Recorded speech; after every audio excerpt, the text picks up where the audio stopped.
Hello दोस्तों, कैसे हो? आपका स्वागत है त्रिपाण स्टडी सेंटर में। आज जो हम करने जा रहे हैं क्लास 12 एनआईएस बोर्ड का जो है सोशोलॉजी का चैप्टर।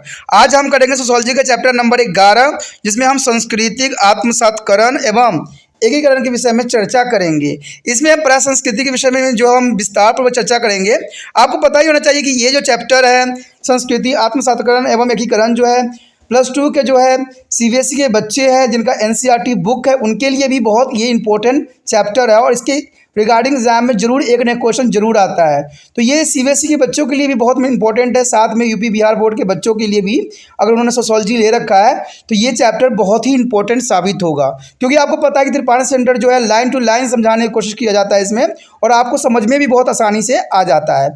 लेकिन आपको पता है कि चैप्टर स्टार्ट करने से पहले एक बात जो मैं हमेशा कहता हूँ, जिसको आपको सोचना भी चाहिए, विचार भी करना चाहिए और अमल भी करना चाहिए, वो ये है कि जब भी वीडियो देखिए पूरा देखिए, क्योंकि अधूरा जानकारी सदैव खतरनाक होता है। साथ में एक इंपॉर्टेंट बात ये भी रहता है, अगर आप पहली बार वीडियो देख रहे हो तो लाइक शेयर सब्सक्राइब करना मत भूलना। क्योंकि दोस्तों लाइक कीजिएगा तो बनाने वाले का मनोबल बढ़ता है, सब्सक्राइब कीजिएगा तो इससे ये होता है कि जब भी मैं कोई वीडियो डालूंगा उसका नोटिफिकेशन आपको समय रहते मिल जाएगा। और देखिए शेयर का मतलब ये होता है कि आपके थ्रू न जाने किन बच्चों को हेल्प मिल जाए, ये आप भी नहीं जानोगे, इसलिए जो है आप शेयर जरूर करो, ठीक है। व्हाट्सएप स्टेटस पे भी लगाओ। दोस्तों एनआईएस सेंटर जो कई मानने में बहुत से बच्चों के लिए हेल्पफुल है, चाहे वो 8th क्लास हो, 9th 10th 11th 12th हो, चाहे वो एनआईएस बोर्ड के बच्चे हों, ठीक है, चाहे बीए एमए के बच्चे हो, सभी क्लासों के लिए कुछ ना कुछ जो है त्रिपाण सेंटर में उपलब्ध है। तो इसलिए आपके लिए जरूरी है कि आप सब्सक्राइब करके इसको चैनल को जो है सेव कर लो, नहीं तो बाद में अगर रिसर्च करोगे तो शायद आपको ये चैनल प्राप्त ना हो।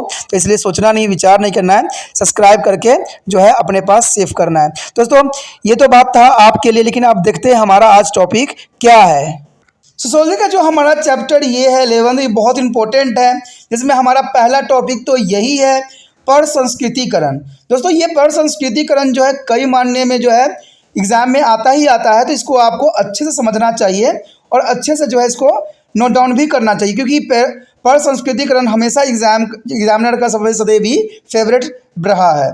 तो परसंस्कृतिकरण का आशय होती क्या है, आखिर परसंस्कृतिकरण होता क्या है? तो इसमें बताया यही बात गया है कि एक समाजी समूह से दूसरे समाजी समूह में संस्कृति तत्व का प्रसारण या हस्तांतरण।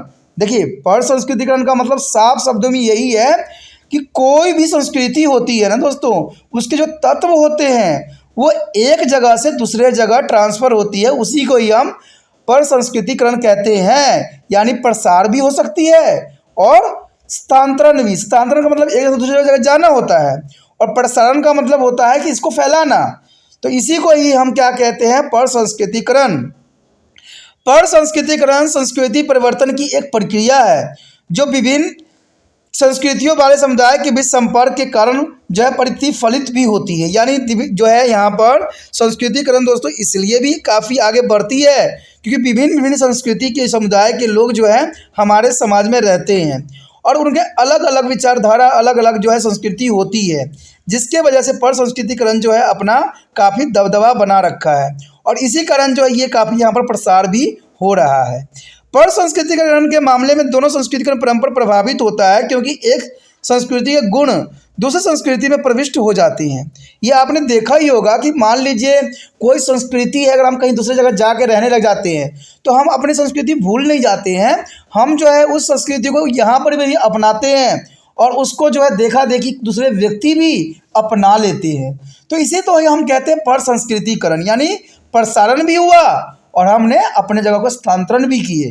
तो ये दोनों कंडीशन में जो है ये परसंस्कृतिकरण का एग्जाम्पल आप समझ गए होंगे, ठीक है। दोनों ही कंडीशन में जो है वहाँ की संस्कृति काफ़ी प्रभावित होता है। कभी कभी तो हम ये भी देखते हैं कि हम दूसरे जगह कुछ गुणों को भी अपना लेते हैं, ठीक है। कभी कभी जो होता था, पहले फास्ट में हम कुछ भी नहीं करते थे, इवन कि हम चाय भी नहीं पीते थे, लेकिन आज के समय में इसके जगह पर क्या आ गया है कि कट्टू का आटा आ गया है, शुद्ध वाला कहते हैं नमक आ गया है।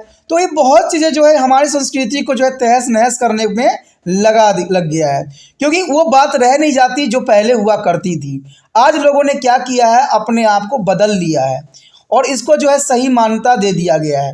पहले कहते हैं चाय भी नहीं पिया जाता था, लेकिन लोग जो है आज कल चाय भी पी लेते हैं फास्ट में, जो कि गलत है। कहते हैं पहले समय में सब बातों को नहीं लिया जाता था और इनको शुद्ध रूप से मनाया जाता था। क्योंकि कहते हैं ना, कोई भी जो अगर देखिए कोई भी पर्व हो या पूजा पाठ हो तो इसको शुद्ध रूप में लिया जाता है, अशुद्ध रूप में नहीं लिया जाता है। अगर आपने फास्ट किया ही है और आपने कट्टू के आटा का बना के रोटी खा लिया, आपने जो है संध्या नमक खा लिया, तो कहते हैं आपने तो हर चीज़ को खा लिया, तो फिर आपका व्रत किस प्रकार मान्यता दी जाएगी। तो इसी को कहते हैं कि ये जो होता है प्रसारण होता है और कुछ गुण जो है उस जगह के भी अपना लिया जाता है। तो ये पर संस्कृतिकरण के अंतर्गत ही आता है। सभी समाजों और समूह में सांस्कृतिक संपर्क होता ही रहता है। देखिए यही बात मैं अभी बता रहा था ना आपको कि सभी समाजों में और समूह में सांस्कृतिक संपर्क होता है। जब संपर्क होता है तो उसमें बहुत से बदलाव देखने को मिलता है। यह तभी संभव है जब लोग नए गुण स्वभावों को अपनाना चाहते हों और अपने पुराने स्वभाव एवं विशेषताओं को भी निरंतर बनाए रखना चाहते हैं। तो कई जो त्यौहार है, पर्व है, लोग क्या किए हैं उसको मना तो रहे हैं, लेकिन उसमें जो है कई चीज़ों को चेंजेस भी हो गया है, यानी बहुत चीज़ें जो है बदलाव भी हो गया है। तो इसको हम कहते हैं कि आज हम जनरेशन हमारा बदल गया है तो हमारा विचार क्यों नहीं बनेगा, क्यों नहीं बदलेगा। तो यही विचारधारा जो है आज संस्कृति जो है पर संस्कृतिकरण की धारणाओं को विकसित किया है। संस्कृति किसी व्यक्ति की जन्मजात धरोहर नहीं होती है। संस्कृति हमारा कोई जन्मजात धरोहर नहीं है। एक व्यक्ति संस्कृति, मूल्य, रीति रिवाज, परंपरा तथा प्रतिमानों को जन्म के बाद प्राप्त जो है सामाजिक वातावरण में रहते हुए सीखते हैं। यानी आप जो संस्कृतिकरण सीखते हो वो धीरे धीरे सीखते हो, आपका जन्मजात धरोहर नहीं होता है। ठीक है, कोई भी संस्कृति शुद्ध एवं अधिककालीन मौलिक संस्कृति नहीं है। कहते हैं कोई भी संस्कृति पूरी तरह से अलग या अछूता रह सके यह संभव नहीं है। यानी कोई भी संस्कृति पे जो है उसका देशांतर का सदैव ही प्रभाव पड़ता है। अगर आप यहाँ से वहाँ चले जाते हो तो उसका भी प्रभाव देखने को उस संस्कृति पे मिलता है। कोई संस्कृति अकेले जीवित नहीं रह सकता। निरंतर और परिवर्तन से संयुक्त जो है संस्कृति एक प्रगतिशील प्रक्रिया है, यानी ये बदलता ही रहता है और इसमें चेंजेस होते ही रहते हैं। कहते हैं आधुनिक यातायात और संचार साधनों के द्वारा संस्कृति संपर्क सुगम होता जा रहा है और दो भिन्न संस्कृतियों के संपर्कों से विभिन्न जो है संस्कृति विशेषताएं या गुणों को परंपरा अपनाने में सहायता भी मिल रही है। उदाहरण, जिन क्षेत्रों में संपर्क का प्रभाव पड़ते हैं वो कला कौशल के तत्व, वेशभूषा, भोजन, विद्या, भाषा और साहित्य, रीति रिवाज, धार्मिक पूजा पद्धति तथा आर्थिक और जो है धार्मिक जीवन की शैलियाँ भी इसमें सम्मिलित होती है। तो ये सारे चीज़ें जो होती है आज जो है आधुनिकता के कारण हुआ है। कोई चीज़ पहले दूसरे जगहों पर नहीं मिलता था, लेकिन आज आधुनिक युग होने की वजह से ये जो है बहुत आसानी से मिल जाता है, जिसकी वजह से उनको जो है पूजा पाठ करना बहुत ही आसान हो जाता है। तो वो कहते हैं जो अगर पर संस्कृतिकरण में सबसे अधिक इफेक्ट डाला है तो वो जो है आधुनिकीकरण, और सबसे बड़ा बात जो है यातायात के साधन, कम्युनिकेशन, तो इन चीज़ों ने जो है अपना विशिष्ट योगदान जो है यहाँ पर दिया है। कहते हैं भौतिक संस्कृति का आदान प्रदान जो है अधिक सुगम एवं तीव्र गति से होता जा रहा है। जो भौतिक संस्कृति है उसको जो है बहुत तेज़ी से जो लोग हैं अपनाए जा रहे हैं और एक दूसरे को सुगमता से ये चलती चली जा रही है। पर संस्कृतिकरण की इस प्रक्रिया में इस संस्कृति गुणों के प्रदान पर प्रबल संस्कृति का प्रभाव उन लोगों पर भी साफ साफ दिखाई देता है जो या तो संख्या में कम है अथवा जो है नाममात्र या विस्थापित है। देखिए पर संस्कृतिकरण का जो है प्रभाव हर एक व्यक्ति पे पड़ रहा है, चाहे उनकी जनसंख्या कम क्यों ना हो, उन पे भी उसका प्रभाव देखने को मिला है। संस्कृतिकरण का अर्थ जो होती है एक सामूहिक यानी एक सामाजिक समूह के तत्वों के दूसरे सामाजिक समूह में प्रसारण एवं स्थानांतरण। देखिए संस्कृतिकरण का मतलब ही यही होता है। आपको यह छोटा सा वर्ड याद करना है कि एक सामाजिक समूह के तत्व दूसरे सामाजिक समूहों में प्रसारण और स्थानांतरण को ही कहते हैं। प्रसारण का मतलब फैल जाता है, स्थानांतरण मतलब एक जगह से दूसरी जगह चला जाता है। तो ये संस्कृतिकरण कहलाता है, यानी एक सामाजिक समूह जो होता है दूसरे सामाजिक समूह के तत्व जो है सम्मिलित हो जाते हैं, इसी को ही संस्कृतिकरण का नाम दिया गया है। शिक्षा संस्कृतिकरण को प्रभावित करने वाले एक प्रबल कारक है। देखिए शिक्षा से जो होता है व्यक्ति समझदार बनता है और उसको कई बातों को नॉलेज आ जाता है। तो कहते हैं संस्कृतिकरण को प्रभावित करने वाला सबसे बड़ा कारक जो है कहते हैं जो है शिक्षा ही है। क्योंकि आप देखे होंगे कि बच्चे रहते हैं सिंपली रहते हैं, लेकिन जैसे अच्छे पढ़ाई लिखाई कर लेते हैं उनके वेशभूषा, उनका स्टाइल सब चेंज हो जाता है। तो ये क्या हुआ, शिक्षा का ही प्रभाव देखने को मिला।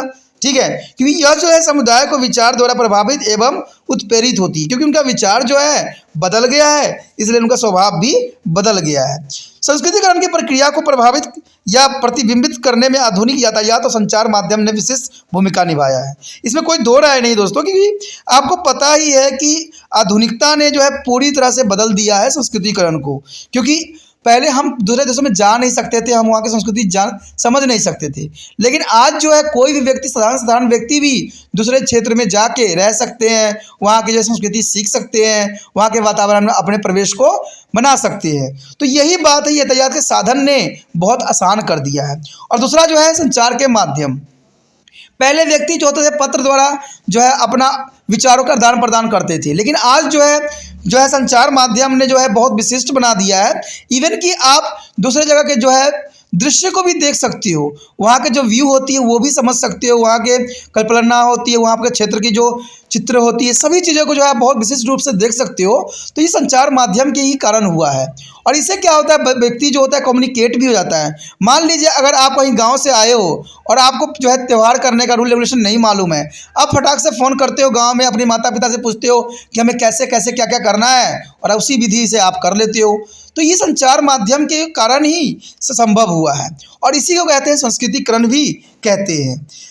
अगर फिर भी संस्कृति आदान प्रदान इतनी आसान प्रक्रिया नहीं है, लेकिन फिर भी देखा जाए तो इतना आसान से नहीं होता है, क्योंकि सभी संस्कृति में अपना एक विशिष्ट और जो है कठिन जो है उपाय और कार्य रहता है। यह आदान प्रदान जो होती है अपनाने वाली ही जो है संस्कृति एक परिवर्तन होने देने की योग्यताओं और क्षमताओं पर निर्भर करती है। संस्कृति एक पुनरुत्क्षेपण और एक साथ रोपण या आदान कभी संभव नहीं हो सकता। देखिए बात तो यहाँ पर कोई गलत नहीं है, क्योंकि संस्कृति जो है जो रोपण या आदान प्रदान कभी संभव नहीं है, क्योंकि ये जो होती है अपनी इच्छाओं से होती है। अगर आपकी मर्जी नहीं है करना तो आप नहीं कर सकते, जो रूल रेगुलेशन है वो नहीं अपना सकते, ये आप पर जो है डिपेंड करता है। पर संस्कृतिकरण एक सार्वभौमी है और इस सतत प्रक्रिया भी रखती है, जो काल की गति के अनुरूप घटित होती रहती है। यानी काल का मतलब है समय। देखिए समय के साथ ये जो होती है सदैव बदलती रहती है, समय के साथ जो है ये अपना रूप धारण करती रहती है, समय के साथ जो है अपना प्रतिमान भी प्राप्त करती रहती है। तो यही बात यहाँ बताया गया कि पर संस्कृतिकरण एक सार्वभौमी है और सतत प्रक्रिया है, क्योंकि काल की गति के रूप में जो है ये घटित सदैव होती रहती है। सतत और परिवर्तन के साथ साथ एकता और विस्तार से भी संस्कृति जानी पहचानी होती है। पर संस्कृतिकरण की जो है स्थिति में परंपरागत सांस्कृतिक और आधुनिक संस्कृति के बीच एक संघर्ष और कोई गंभीर समस्या पैदा नहीं करता है। यानी देखा जाए तो इसमें कोई संघर्ष नहीं है, क्योंकि ये आपकी इच्छा पे डिपेंड करता है कि आप कोई संस्कृति को अपनाते हो कि नहीं अपनाते हो। अगर अपनाते हो तो भी सही है, नहीं अपनाते हो तो भी सही है, क्योंकि कहते हैं ना कोई भी जो चीज़ होती है, कोई भी रूल रेगुलेशन होता है उसको ज़बरदस्ती थोपा नहीं जा सकता। जैसे आपको पता है कि त्रिपाण सेंटर हमेशा यही आपको कहता है कि दूसरे बच्चों से वीडियो शेयर कीजिए, जो आपके क्लास के बच्चे हैं उनसे शेयर कीजिए, जिससे हो सकता है कि उनको भी इसका ज्ञान प्राप्त हो जाए, वो भी अच्छे एग्जाम में नंबर ले ले। लेकिन आप लोग जो है इस बात को ध्यान से सुनते नहीं हो, देते ही नहीं ध्यान। तो कहते हैं इसको ज़बरदस्ती बताया नहीं जा सकता, ज़बरदस्ती करवाया नहीं जा सकता। ये तो इंसानों की इच्छा पे डिपेंड करता है कि अगर मैं त्रिपाण सेंटर को जितना आगे बढ़ाऊंगा, हो सकता है कि मुझे और दूसरे सब्जेक्टों को विषय में भी अच्छे से अच्छा जानकारी मुझे मिल जाए और मैं अच्छे से अच्छे पास हो जाऊँगा। क्योंकि त्रिपाण सेंटर आपके लिए तभी करेगा जब ये चैनल आगे बढ़ेगा, जब ये दूसरे बच्चों तक पहुँचेगा, जब इसका व्यू अधिक होगा, तभी मुझे लगेगा ना कि बच्चे देख रहे हैं और उनको समझ में भी आ रहा है, तभी देख रहे हैं। और मुझे ऐसा नहीं लगेगा कि बच्चे नहीं देख रहे हैं तो फिर मुझे बना के क्या फ़ायदा होगा। तो आप त्रिपाण सेंटर से जो रहोगे, अनभिज्ञ हो जाओगे, ये बंद हो जाएगा। क्योंकि मैं तभी बनाऊंगा जब आप लोग जितना हो सके इसको फैलाओगे, जितना हो सके दूसरे बच्चे तक पहुंचाने की कोशिश करोगे। क्योंकि मेरा एक ही मंतव्य है, एक ही उद्देश्य है कि जो हमारे देश के नागरिक हैं वो सही ज्ञान के साथ आगे बढ़े। ठीक है, इसलिए जो मैं किताबों को ही फॉलो करता हूँ, यानी शब्द टू शब्द ही बात समझाने की कोशिश करता हूँ। मेरा कोई फालतू वाला चीज़ नहीं होता कि एक्स्ट्रा जो है जो कहते हैं ना सिलेबस आप अपना कर लो ना, वही सबसे बड़ा बात हो जाती है। कहते हैं आज के समय में बच्चे जो होते हैं कभी इस वीडियो को देख रहे होते हैं, कभी उस वीडियो को देख रहे होते हैं, कभी उस वीडियो को देख रहे होते हैं, जिसकी वजह से खुद ही कन्फ्यूज़ हो जाते हैं। बिल्कुल ही कहते हैं कौन सही है कौन गलत है क्या है, तो वो उस वजह से कन्फ्यूज़ हो जाते हैं हमेशा। तो ये बहुत बड़ी समस्या मुझे देखने को मिलता है। मेरे पास बच्चे आते हैं, मैं यही कन्फ्यूज़न सभी बच्चों के अंदर देखता हूँ कि बच्चे कभी ये कर रहे होते, कभी वो कर रहे होते, और उनका वास्तविक ज्ञान जो होता है कहीं छुपा हुआ रहता है, क्योंकि वो किताब कभी उठा के देखते भी नहीं हैं। इवन कि टीचर भी जो होते हैं स्कूल के, वो भी किताब को ही फॉलो कर रहे होते हैं, और बच्चे क्या कर रहे थे, इंटरनेट से यहाँ से वहाँ से कहाँ से लिख रहे होते हैं। तो टीचर भी उसको काट दिया जाता है नंबर, और उनको नंबर भी उनको नहीं दिया जाता है, क्योंकि उन्होंने किताब को फॉलो नहीं किया होता है। ये कई जगह देखने को मिलेगा, या इवन कि आपके साथ भी ये घटना घटी जरूर होगी। तो इसलिए मैं हमेशा कहता हूँ कि अपने की सिलेबस कर लो, अपना किताब पढ़ लो, वही आपके लिए सफिशेंट है। कहते हैं इतना अधिक जानने की ज़रूरत नहीं है, इतना डिजिटल की दुनिया में खोने की ज़रूरत नहीं है। तभी तो त्रिपाठी सेंटर सिर्फ आपके लिए जो है आपके ही किताब को शब्द टू शब्द बताने की कोशिश किया जाता है, जिससे कि आप अपना किताब को ही अच्छे से पढ़ लो। कहते हैं आगे जो है पर संस्कृतिकरण की विशेषता, जो कि बहुत इंपॉर्टेंट है। कहते हैं पर संस्कृतिकरण एक सचेत अथवा अचेत प्रक्रिया है, हो सकता है, यानी सचेत भी हो सकता है, अचेत भी हो सकता है। सचेत का मतलब है जागरूक, अचेत का मतलब होता है मूर्छा हुआ, समझे, यानी ये फैला हुआ भी हो सकता है या दबा हुआ भी हो सकता है। इसका आशय यही है कि दूसरे समूहों के संस्कृति विशेषताएं या गुणों को ग्रहण करने वाले लोगों को यह अनुभव है कि वह दूसरी संस्कृति के तत्वों को अपना रहे हैं, यानी ये बात उन व्यक्तियों में एहसास होता है, ठीक है, कि हमने क्या किया है, दूसरे व्यक्तियों की जो संस्कृति को जो है अपना लिया है, इसका उनका आभास होता ही है। कहते हैं बिना यह जाने समझे कि वे अन्य संस्कृति के तत्वों को अपना रहे हैं, वो उन तत्वों ग्रहण कर सकते हैं। यानी संस्कृति पर संस्कृति की विशेषता यही होती है कि आप जो हो इसमें कोई बुराई नहीं होती है, और बहुत ही आसानी से इसको आप ग्रहण भी कर सकते हो। कहते हैं पर संस्कृतिकरण तब घटित होती है जब विभिन्न संस्कृति वाले दो या दो से अधिक समुदाय एक दूसरे संपर्क में आते हैं। देखिए इसमें पर संस्कृतिकरण के बारे में बहुत अच्छी बात बताई गई है कि ये तब पर संस्कृतिकरण कहलाती है जब दो अलग अलग समुदाय एक दूसरे के संपर्क में जाते हैं। जब दो समुदाय यानी दो जातियां हैं अगर एक संपर्क में जाते हैं, एक जगह जाते हैं, तो उनके कुछ गुण जो होती है वो लोग भी अपना लेते हैं, क्योंकि वो वहाँ पर समाज में रहते हैं, और समाज में रहने का मतलब ही है कि वस्तुओं का, संस्कृतियों का आदान प्रदान सदैव होता ही रहेगा, यानी वो उनसे संपर्क में रहेंगे, वो उनके संपर्क में रहेंगे। इसलिए पर संस्कृतिकरण तब घटित होता है जब दो जो है संस्कृति जो है दो समुदाय जो है एक दूसरे के संपर्क में सदैव आते हैं, परंपरा एक दूसरे के संस्कृति तत्वों को अपनाना आरंभ भी कर देते हैं। जैसे कि आपने देखा ही होगा, अगर मान लीजिए कोई हिंदू व्यक्ति जो होता है अगर मुस्लिम समुदाय में जाता है, उसकी मित्रता उनसे हुई है, तो वो भी जो है अपना भाईचारा दिखाने के लिए वो ईद में जाएंगे, उनसे गले मिलेंगे, उनसे प्यार सद्भावना रखेंगे, जो कि बहुत अच्छी बात भी है। कई संस्कृति जो है हमें अच्छी बात भी सिखाती है और भाईचारे की भावना को भी विकसित करती है। तो ये बहुत इंपॉर्टेंट बात यहाँ पर आता है। कहते हैं कि यह संस्कृति परिवर्तन की प्रक्रिया जो है तरफा होती है, इससे प्रभावित दोनों ही समुदाय में कुछ परिवर्तन होता है। अगर हम मान ले बात यहाँ करते हैं कि वो आपके ईद में जाते हैं, तो वो जो होंगे वो आपके दिवाली में भी आएंगे, आपके साथ मिठाई भी शेयर करोगे आप। तो ये जो होती है आदान प्रदान संस्कृति को होती रहती है। तो पर संस्कृतिकरण जो होता है सदैव वहाँ घटित होता है जहाँ दो समुदाय आपस में रहते हैं, और दो समुदाय में जो है भाईचारा की भावना विकसित होती है, प्यार की भावना विकसित होती है। तो इसी को हम विशेषताओं के रूप में देख सकते हैं। पर संस्कृतिकरण एकाएक नहीं हो जाता है, यानी ये एकाएक कभी बदल नहीं सकता। समुदाय के द्वारा संस्कृति तत्वों के परंपरा अर्दान से पहले बहुत समय लगता है, परंतु पर संस्कृतिकरण में लगने वाला समय निश्चित रूप से जो है आत्म साकार में लगने वाले समय से कम ही होता है। यानी पर संस्कृतिकरण जो है इतना आसानी से नहीं होता है दोस्तों, इसको होने में थोड़ा समय लगता है, थोड़ा समय काल लगता है। ये डायरेक्ट आप सोचोगे कि लोग गए और आपस में उनकी दोस्ती हो गई और वो अपने जो है संस्कृति को साझा कर लिए, ऐसा नहीं होता है। पर संस्कृतिकरण जो होता है समय के साथ होता है। कहते हैं जितना टाइम वहाँ स्पेंड होती है उतना ही आपके बारे में वो लोग जानते हैं, आपकी संस्कृति के विषय में जानते हैं।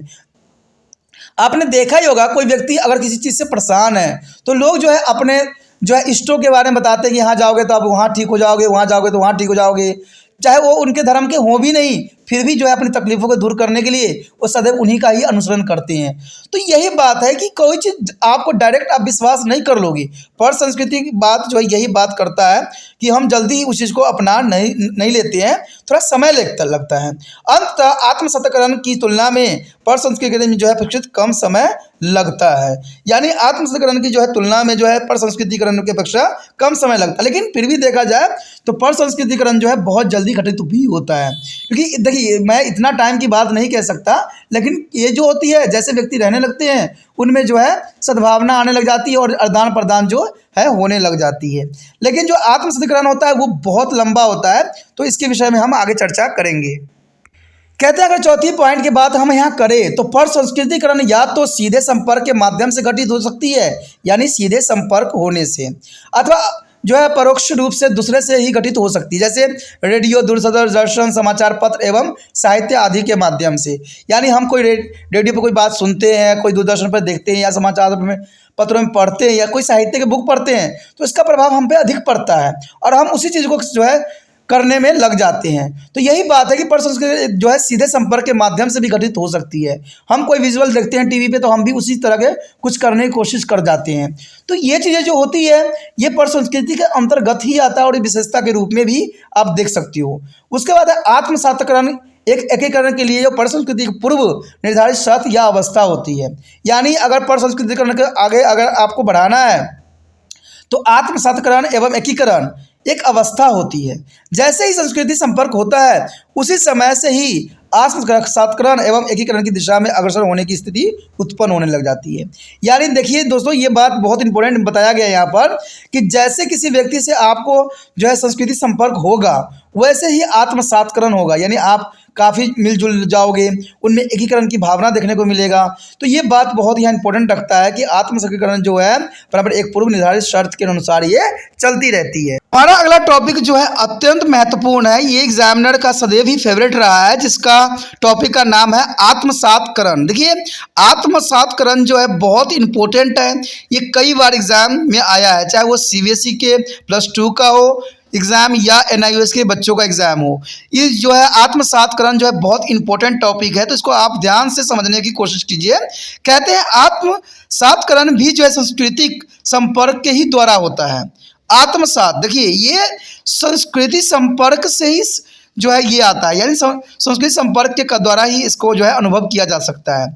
यह एक सामान्य धारणा है कि जितने ज़्यादा व्यक्तियों का परस्पर संपर्क होगा उतने ही वो परस्पर एक दूसरे के पसंद करेंगे। तो ये बात तो आपको भी पता है कि कोई व्यक्ति जितना किसी दूसरे व्यक्ति के साथ रहता है उतना ही उसकी आदतें, उसकी हैबिट सबको वो ग्रहण कर लेता है, ठीक है, या आपको उससे जो है लगाव भी हो जाता है। तो ये बात बहुत ज़रूरी है। कहते हैं जितना व्यक्ति जानता है एक दूसरे को उतना ही उसमें अच्छी बातें आती है और उसको समझने का मौका भी मिलता है। जितना अधिक वह परस्पर जो है संवाद भी करेंगे उतना ही अधिक वे सामान्य बनने की भी कोशिश करेंगी। यानी बात करने से, संपर्क बढ़ाने से व्यक्ति में जो है काफ़ी कुछ जानने और समझने का मौका मिल जाता है। तो ये सारे के सारे बात जो होती है आत्मसातकरण के अंतर्गत ही आती है।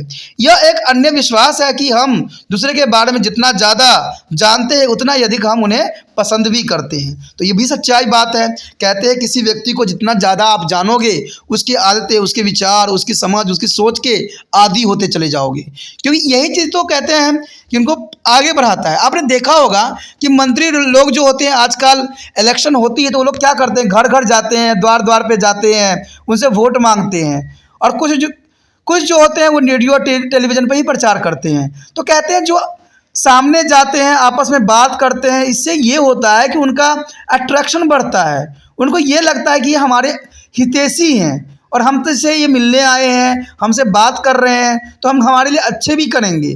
तो इसी विश्वास पे जो है आजकल जो है पॉलिटिकल्स में सारे के सारे मंत्री लोग जो है घर पे जाके खाना खा रहे हैं, घर पे जाके उनसे बातें कर रहे हैं, तो घर पे जाके उनको कई तरह के जो है पुरस्कार भी दे रहे हैं। तो ये आज के राजनीति के जो है बहुत बड़ा जो है आज क्रियाकलाप बन गया है। तो यही बात यहाँ पर भी आता है कि हम जिसको जितना संपर्क में जाते हैं, जितना हम किसी व्यक्ति से बातें करते हैं, जितना व्यक्ति से हम जान पहचान बढ़ाते हैं, उतने हम उस व्यक्ति के आदी हो जाते हैं, उसके व्यवहारों की आदी हो जाते हैं, उसके विचारों के आदी हो जाते हैं, उसके स्टाइलों की आदी हो जाते हैं। ठीक है। जैसे कि आपको पता है, अगर कोई जीव जंतु भी हमारे संपर्क में आता है तो जीव जंतु भी हमारे जैसे हम सिखाते हैं वैसे ही हमारा हरकतें भी करने लग जाता है। तो यही बात आत्मसत्करण के विषय भी यहाँ बताता है कि हम जितना किसी दूसरे के बारे में जितना ज़्यादा जानते हैं उतने ही अधिक हम उनसे पसंद भी करते हैं। आत्मसात्करण का यह अर्थ होता है कि एक व्यक्ति अथवा समुदाय ने दूसरे व्यक्ति अथवा समुदाय के बीच मूल्यों को इस सीमा तक ग्रहण कर लिया हो कि उसकी अपनी पहचान विलीन हो गई हो। इसका अर्थ समझ सकते हो आप कि देखिए, हम दूसरे व्यक्ति को के पास जाते हैं, दूसरे व्यक्ति के विचारों से अवगत होते हैं, जो व्यक्ति है उसकी आदतों से अवगत होते हैं। तो इससे क्या होता है, हम अपनी हैबिट को खो देते हैं, अपनी विचारधारा को खो देते हैं और दूसरे व्यक्तियों की विचारधाराओं पे अमल करने लग जाते हैं, उसको ही हम सब कुछ समझ लेते हैं। इसमें यही जो है आत्मसत्करण बताता है कि हम अपनी पहचान को विलीन कर देते हैं, यानी हम अपनी पहचान को ही ख़त्म कर देते हैं। मान लीजिए कोई बाबा होगा, आप उसके पास जाते होगे तो बाबा जो भी कहते हैं वो आप जो है आंख बंद करके कर लेते हो, यानी आप अपना जो है अस्तित्व ही ख़त्म कर देते हो इस जगह पे, क्योंकि आप आंख बंद करके उनके सभी बातों पे विश्वास कर लेते हो। जो जैसा कहता है वैसा ही आप करने लग जाते हो, जो कि अनुचित भी होता है फिर भी उचित में ले जाते हो। तभी तो आज जो है अपराध भी काफ़ी बढ़ जा गया है। तो यही बात जो है आत्मसात्करण जो है यहाँ पर बताता है कि हम कोई भी समुदाय या कोई भी व्यक्ति के मूल्य और उनके विषयों के विषय में जानते हैं, पहचानते हैं और उनके जो है विश्वास भी करते हैं और उनको पसंद भी करने लग जाते हैं। और इससे क्या होता है, हमारा अपना जो है व्यक्तिगत जो है पहचान वो सदैव ही विलीन हो जाता है। तो ये साफ शब्दों में जिसको आपको समझना बड़ा आसान हो गया कि हमारी जो है अपनी भावना, अपनी हैबिट, अपनी जो आदतें होती है दूसरे के प्रभाव में आने से ये सारे जो होते हैं विलीन हो जाते हैं। इसी को हम आत्मसात्करण के नाम देते हैं। कहते हैं आत्मसात्करण एक ऐसी प्रक्रिया है जिसमें असामान्य संस्कृति वाले व्यक्तियों का निकट संपर्क सर्वदा संस्कृति तत्व के सम्मेलन में प्रतिफलित होती है।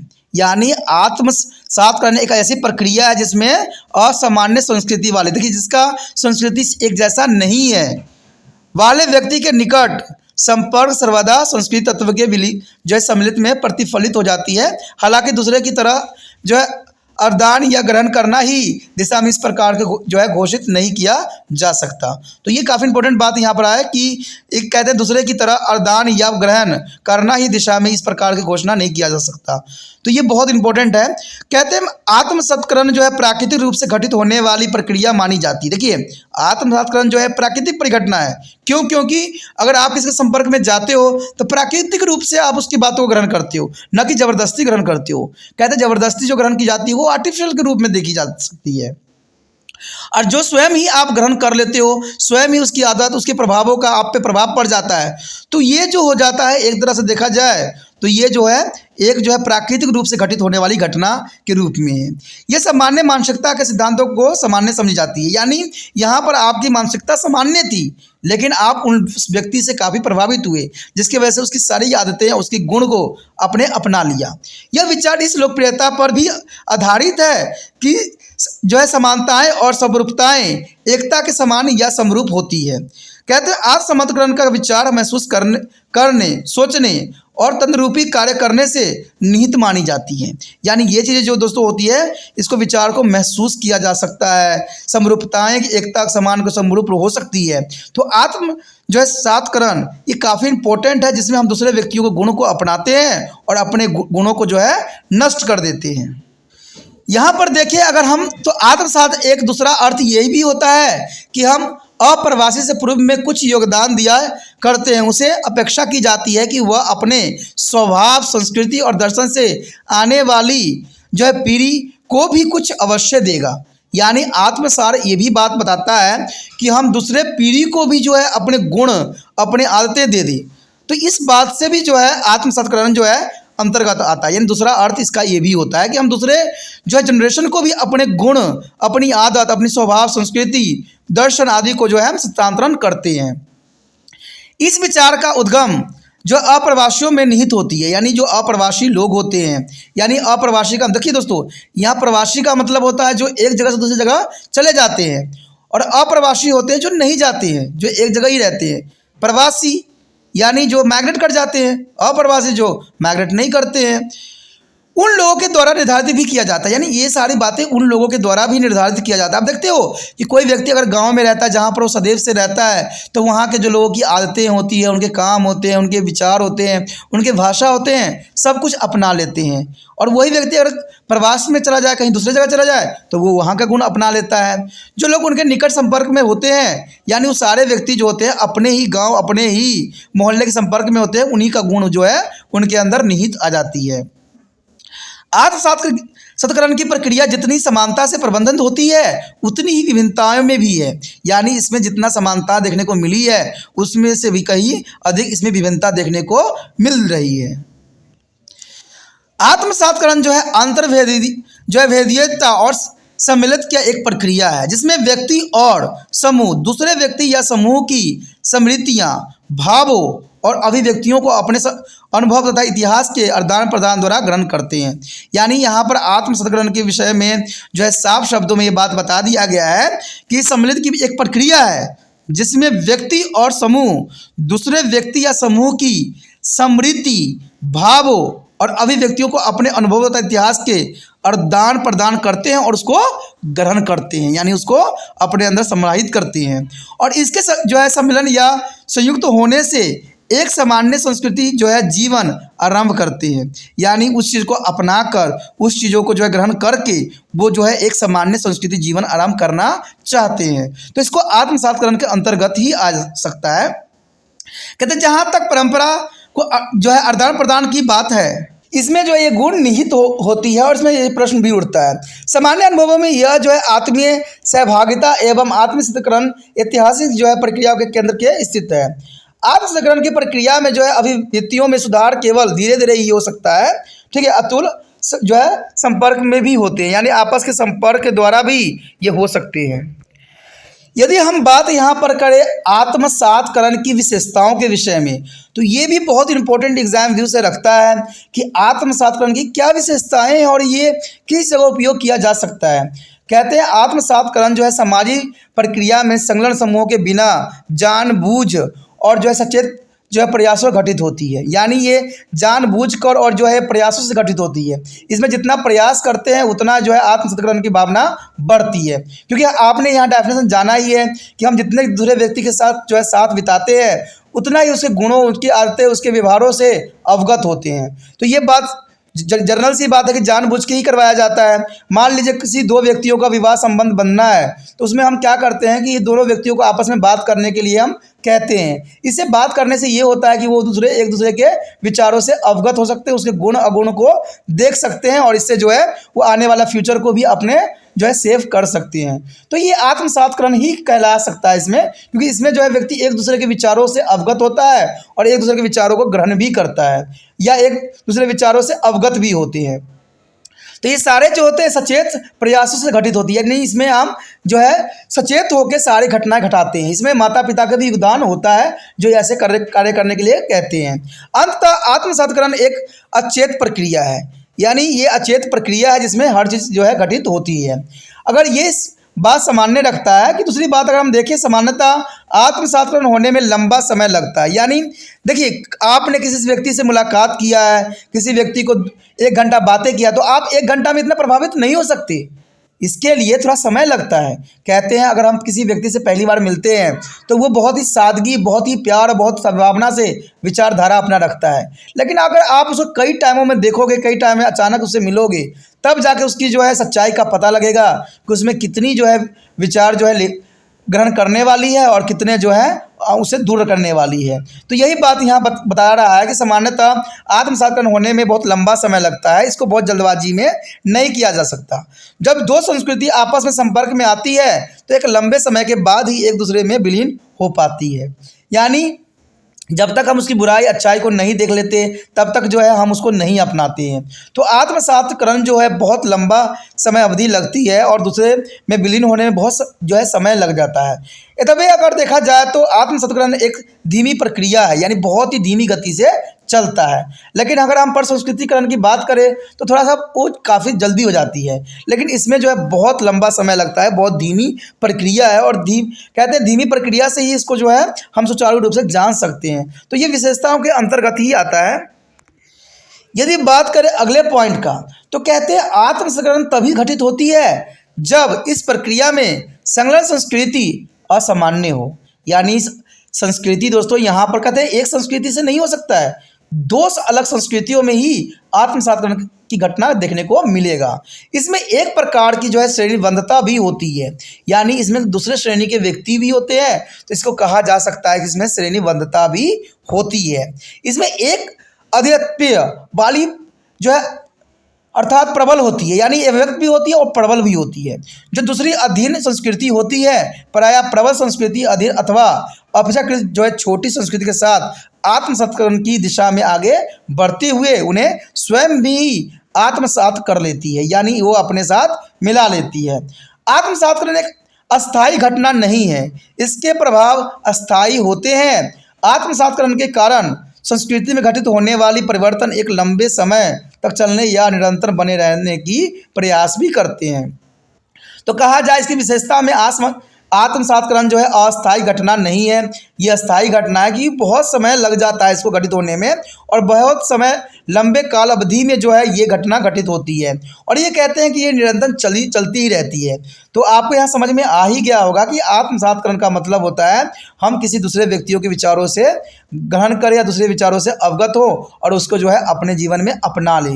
लेकिन इसमें अपनाने के साथ जो होता है हम अपनी व्यक्तिगत जो विचारधारा होती है, अपने जो विचारधारा वो ख़त्म हो जाता है। इसमें सबसे अच्छा एग्जाम्पल मैंने आपको बताया ही था कि जब हम किसी व्यक्ति के संपर्क में जाते, चाहे मान लीजिए वो बाबा हों या कोई महापुरुष हों, अगर हम उनके विचारधारा सुनते हैं तो हम क्या उनकी ही बातों में रह जाते हैं, उनकी बातों को ही खो जाते हैं और उनके ही बताए हुए रास्ते पर ही हम चलने लग जाते हैं। यानी हमारा व्यक्तिगत जो होती है विचारधारा खत्म हो जाती है और हम जो है उनके विचारधाराओं पर चलने लग जाते हैं। तो इसी को आत्मसात्करण के ही कहा जा सकता है। तो कहते हैं ये बहुत लंबा समय भी लगती है, कभी कभी हम जो है दूसरे की बातों इतना जल्दी समझ नहीं लेते हैं या उसको अपना भी नहीं लेते हैं। इसके लिए हमें बहुत उस पर कहते हैं आज हम पढ़े लिखे हैं, समझदार हैं, हमें किसी विचार को अवगत होने के लिए, किसी दूसरे के विचारों को समझने के लिए जल्दबाजी नहीं करना चाहिए, क्योंकि जल्दबाजी करने से हम सही बात नहीं जान सकते, सही बात को नहीं समझ सकते हैं। कहते हैं हमारा मोटिव यही होना चाहिए कि हम सही व्यक्ति को ही अपना आदर्श बनाएं, अपना आइडल बनाएं। कभी ये ना हो कि हम गलत व्यक्ति को जो है जल्दबाजी में आइडल बना लिए हैं और उसके बताए हुए रास्ते पर चलने लग गए हैं, तो वो जो है हमारे लिए कभी भी जो है अच्छा नहीं होता है, वो सदैव ही घातक सिद्ध होता है और आपको जो है पतन की ओर ले जाता है। अगला टॉपिक जो है हमारा एकीकरण। देखिए ये टॉपिक कई मानने में इम्पोर्टेंट है। कहते हैं एकीकरण जो है इसका मतलब क्या है, आखिर एकीकरण होता क्या है, आखिर किस लिए जो है ये सोशियोलॉजी में आया है और इसका क्या उद्देश्य है। तो कहते हैं एकीकरण अनेक अलग अलग संगठनों का एक इकाई में इकट्ठा या एक जो है एकीकृत होने का एक प्रक्रिया है। जैसे कि आपको पता है कि एकीकरण का मतलब होता है सभी चीज़ों को इकट्ठा करना। यही बात यहाँ पर भी एकीकरण बात बताता है कि अनेक अलग अलग संगठनों का एक इकाई में इकट्ठा या एकीकृत होने को ही प्रक्रिया को हम एकीकरण कहते हैं। कहते हैं ना एकता में बल है, तो एकता से ही एकीकरण लिया गया है, जहाँ पर अलग अलग संगठन जो होते हैं आपस में मिलके एक सशक्तिकरण बनाते हैं। अंततः एकीकरण सदस्यों के साथ रहने के लिए इकट्ठा करता है तथा साथ साथ लाता भी है, यानी ये साथ साथ चलने के लिए हमें सदैव प्रोत्साहित भी करता है और सदस्यों को एक समूह में रहने के विवश भी करता है, यानी एक साथ रहने के लिए ये आपको विवश भी करता है। तो इसी को हम एकीकरण कहते हैं। इस भांति जो एकीकरण एक समूह को जो है स्वामित्व प्रदान करता है और यह संगठन की एक प्रक्रिया के रूप में भी कार्य करता है।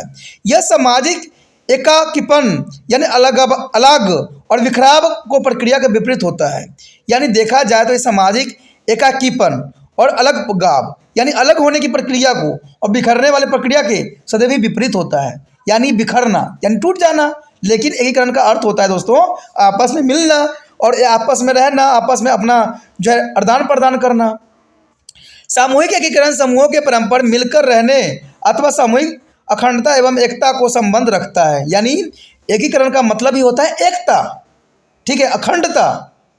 तो ये आप समझ गए होंगे कि एकीकरण का मतलब ही होता है कि कई संगठनों को आपस में इकट्ठा होकर सशक्त बनना, उनमें जो है आदान प्रदान होना। तो इसी को हम जो है एकीकरण का नाम देते हैं।